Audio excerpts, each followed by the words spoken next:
Whoa, gotta get a handle on it.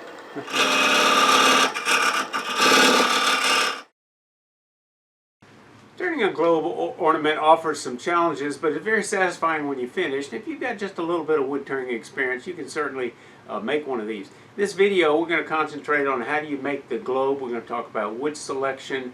We're going to talk a little bit about design. We're going to show you how I hollow one and the DIY tools that I've made in my shop that I use to hollow with. At the end of this video, I'm going to have a very short slideshow of a number of these globe ornaments, some of them which I've made, some of them which I have received at gift swaps at various Christmas parties of wood turners. I'll also share a link to a second video where I will go into details on the finial cap and the icicle. I'm often asked, why bother hollowing it? It's simply a question of weight and balance. A solid ornament like this one can weigh heavier on the branch. This one just feels light in your hand and just light and airy on the tree. Doesn't weigh as much as shown here in this picture. Most any hardwood would work, and you don't have to go out and buy expensive exotic like this Patagonian rosewood. Cherry, maple, whatever that's figured is great. Burl, box elder, ambrosia, beetle tracks. It's all good. Spalting is especially nice. Figured wood is great. I would start off with a size about 2 inches square by about 3 inches long, but it depends on the size of your ornament. My preference is to find the right piece of wood where nature's done the decorating for you, but heck, I know some people like to cut up lots of little pieces of wood and glue them back together. This one was gifted to me at a club Christmas swap, and it's made out of pieces of plywood.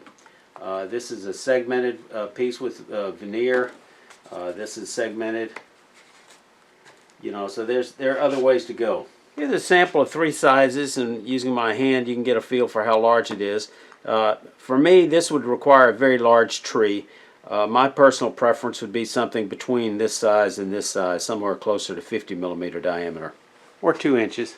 We're going to start with this lovely piece of cherry burl. It's 2 inches in diameter. So I'm going to go ahead and put a 10 in for my normal jaws.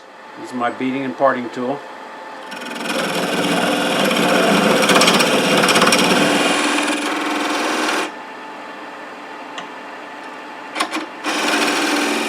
Now I'm going to part it off at the 3-inch mark. Widen that parting cut.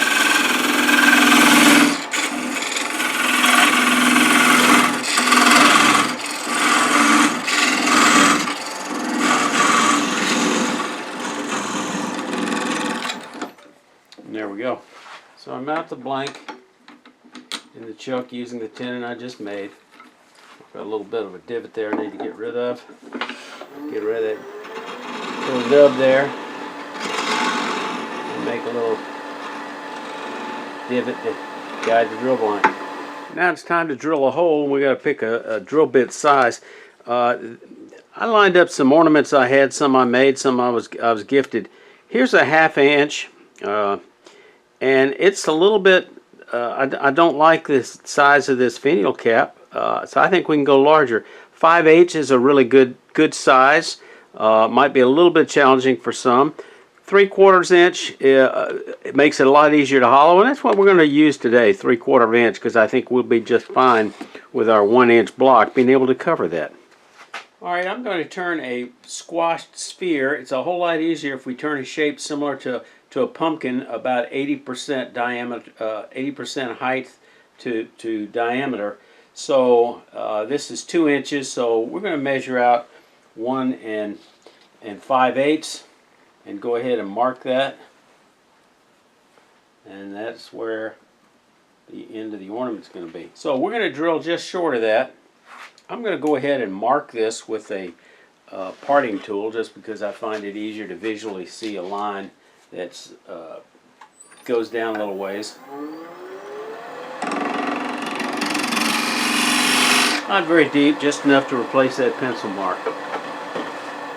Now we're going to drill a hole, and we want that hole to We want this to be somewhere, 1/8 inch to 3/32 of an inch. We don't have to get crazy with it, but I'm going to leave a little bit at the bottom, just short of 1.5 inches.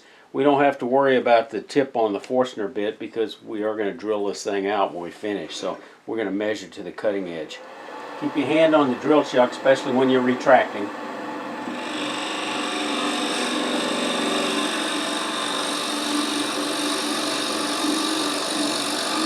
Clear chips frequently.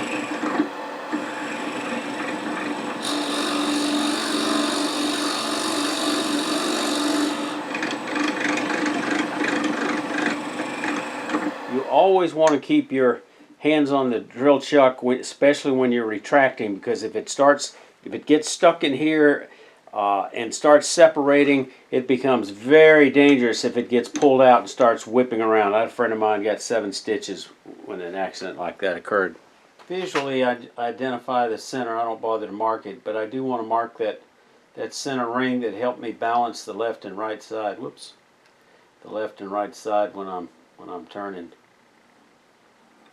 There we go. Okay, now I'm using a 3/8 inch spindle gouge. If you've got a half inch spindle gouge, it'll work just fine. My preference for this size project, 2 inches and smaller, is a 3/8, but you'll do fine with a 1/2 inch. Get speed up over 1,000, 14, 1,600, whatever. Now just turning a bead.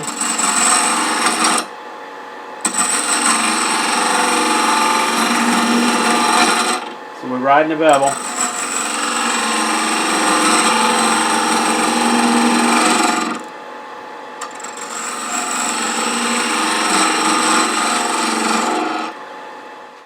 Let me emphasize riding that bevel for those of y'all that are fairly new to spindle turning and haven't turned a lot of beads. Let's use this sphere for example. You start up here, but as you come around, your handle is going out to the right, and you're twisting it, twisting it, twisting it, and you're going to start here and come all the way around. So when you finish, it's going to come. The handle's going to be almost 45 degrees across your body. If you don't do that, you're going to get a wedge. You can't just keep pushing in one plane, or you're going to get a flat there. So keep that in mind. Anchor the tool, ride the bevel, lift until it cuts, slowly bring it around, twist, keep moving that handle, keep moving that handle, keep moving that handle. Uh-oh, don't ever back up.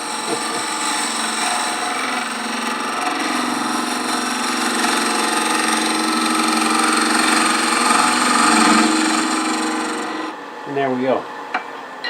We'll do the same on the other side. Okay, I widen this part a little bit toward the headstock.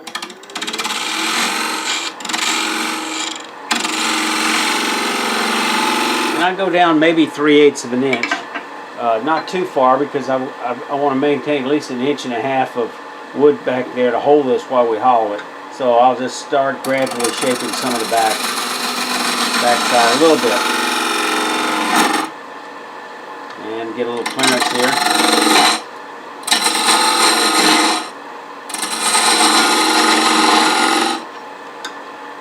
Anchor the tool, ride the bevel, lift the handle to the cut.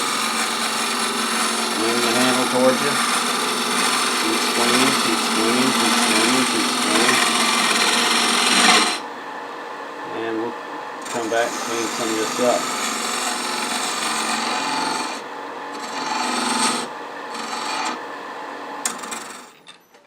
Now, if we had a void, we want to go ahead and sand this before we hollow it out, because sometimes hollowing will remove stresses, and which will make it very difficult to sand while it's on the lathe. You'd have to do some hand sanding. Wood moves. You can buy commercial made tools that are approximately this size, but I think they're overpriced for what you get, and they're easy to make.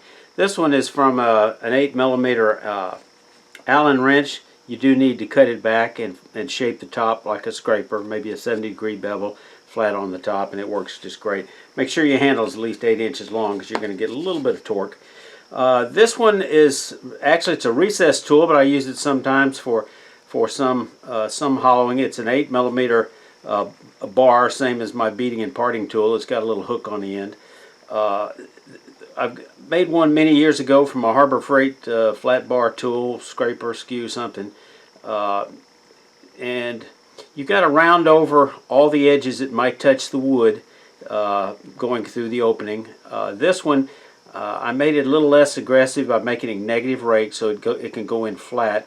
I just finished shaping this one because I missed the aggressiveness of the one that was not negative rake, so I took this old 3/4 inch scraper and shaped it.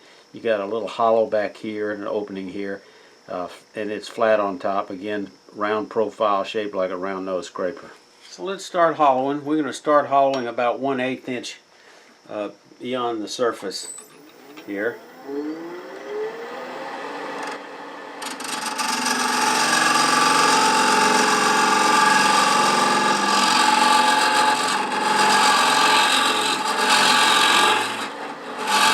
And actually, with a hole this size, you can probably get started with a round nose scraper and be a little more aggressive and faster.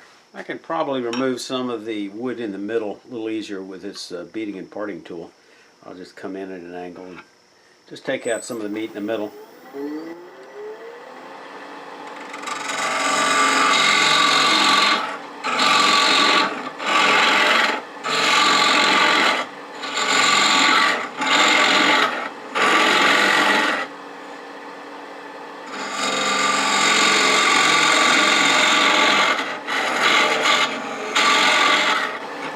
Now you have to clear chips frequently.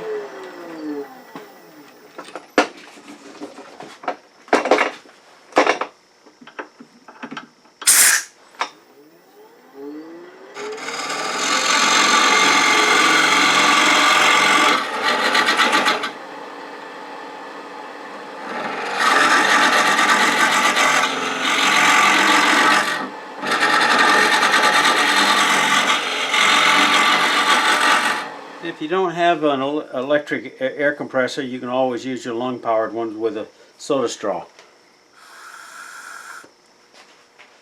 So the opening here is about 9 millimeter, so I want to get it down to about thickness of about 1/3 of that, to 1/8. So you bring this on the inside, and I can see that there is no gap. It's just about touching. So it's 9 millimeters thick, so I need to hollow it out. So I'm looking for that gap right here. The larger the gap, the thinner the wall. Let's see if we can't make us a caliper similar to this. This is 12 gauge wire. This is 10 gauge. This would probably be a little bit better, but I had this piece from, I think it was a floral arrangement. I'm not sure. So let's try to do this. The size of this is just under 1/8 of an inch. And we're going to put it in there. And I had this fancy bending jig that I bought years ago, not sure why. This is what I ended up with. Make sure you polish or file or sand the edges, round these over so it won't scratch your work. I'll go in the bottom of the Allen wrench. This prevents me from going through the bottom because it won't cut on the end. And I want to close it just slightly, maybe to 8 p.m. on the clock face. And then I can bring it up as I want to get more aggressive. Slow the speed down to maybe 1,000.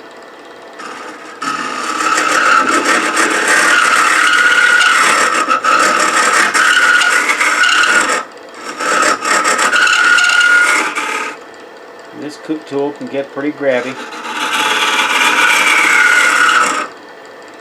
So let's try my negative rake.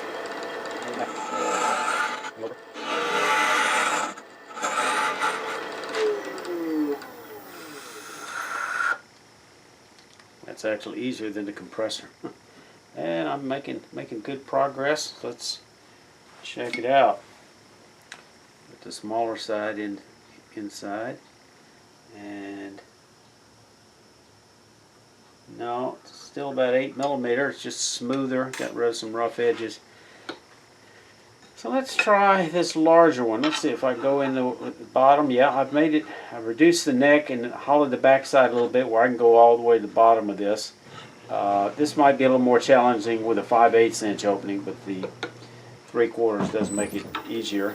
And I need to realize or be aware of. This is a conventional scraper with a flat top, so I've got to, you know, have the handle up. You got to get it past this hook to be on a flat side to support it. So you got to pay attention to what you're doing.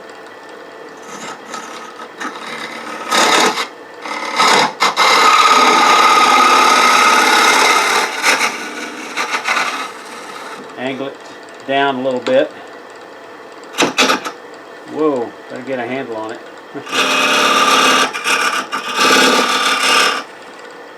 This is far more aggressive than the other one. Switch back to this one.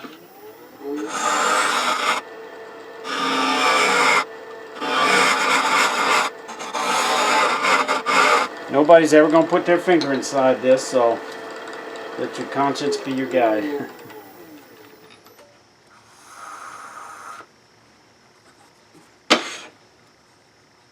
Yeah, that's getting there.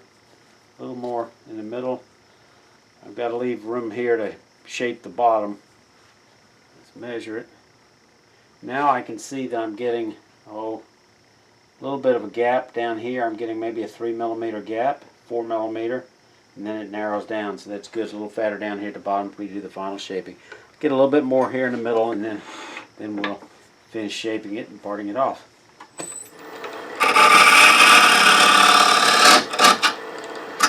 Wow, this is pretty aggressive.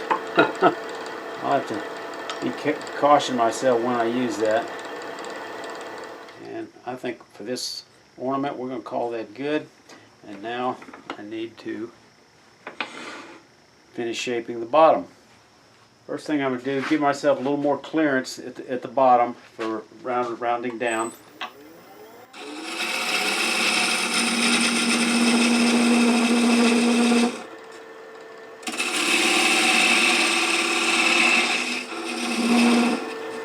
Get rid of this little hump right here.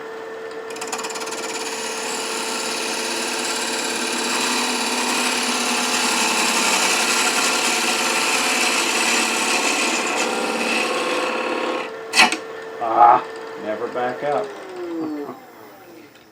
Alright, I think I got enough good wood to get rid of that.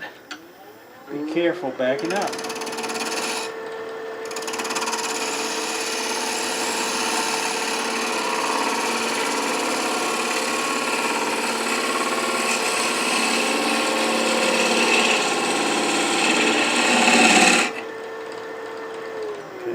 Pretty round, and still got a little more damage there. I'll cut it away before I sand.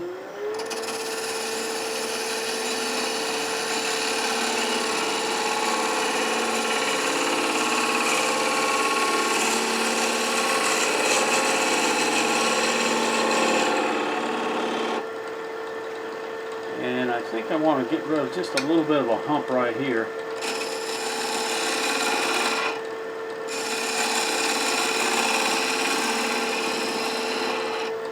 And that looks good. I like that. Now I'm just going to sand it.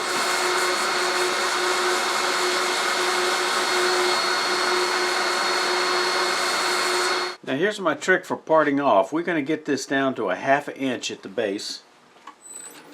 Just under 5/8 of an inch.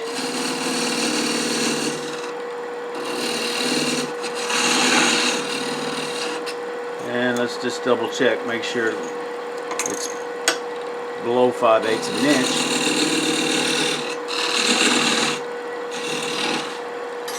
The trick is getting this down below what we're using. I said a 1/2 inch, it's even 5/8 a drill bit. With this 3/4 we could have gone down to 5/8 of an inch.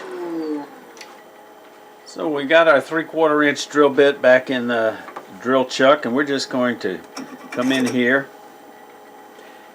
and slowly at 500, I was going too fast on the first one, slowly cut through the Forstner bit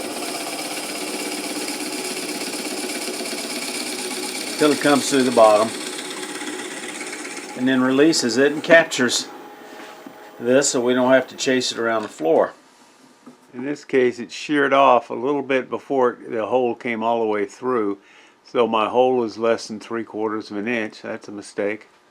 Plumber's reamer is a great way to enlarge a hole, and in this case that's probably the easiest way to do it, but I could probably slide this over right here and go back to drilling. Let's see if I can do that.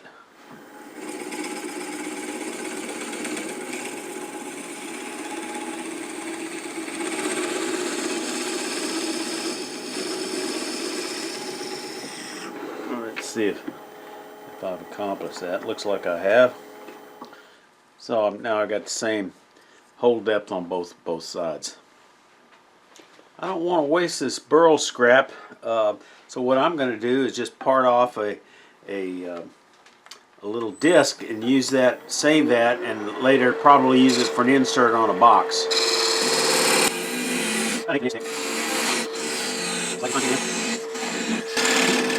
And make these walls slightly concave in so you can slide it into the opening on the top of the box for a snug fit.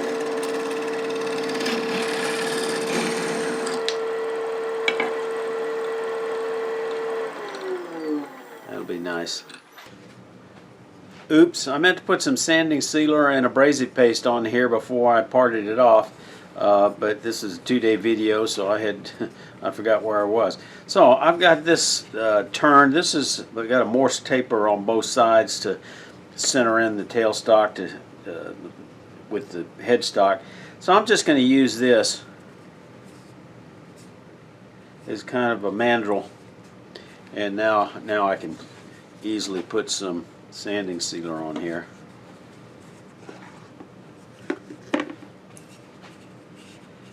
And it's soaked in and dry. Now we're just going to use some of my abrasive paste, rub it on with the lathe off, get a nice even coat. And this will take that last 360 grit up to, close to 800 without getting that fine dust in the air, without having to buy fancier, finer grit sandpaper.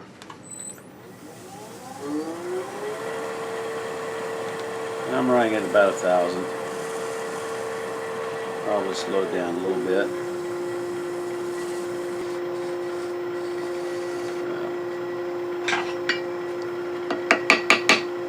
Well, that wraps up the globe portion. In the next video, which I'll have the link on shortly, we're going to go into the detail on the finial cap and the icicle and how to assemble the parts. Stick around for the short slideshow I'll have of the various globe ornaments that I have on hand that might give you some ideas for design and inspiration.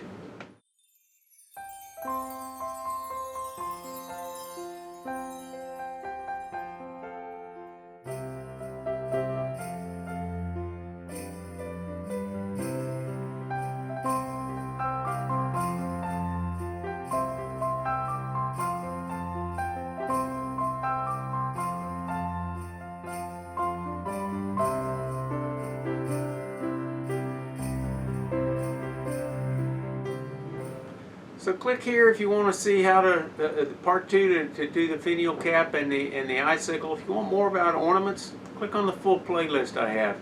I appreciate your comments and questions. Please leave them below. And remember, y'all stay safe. Come on back, you hear?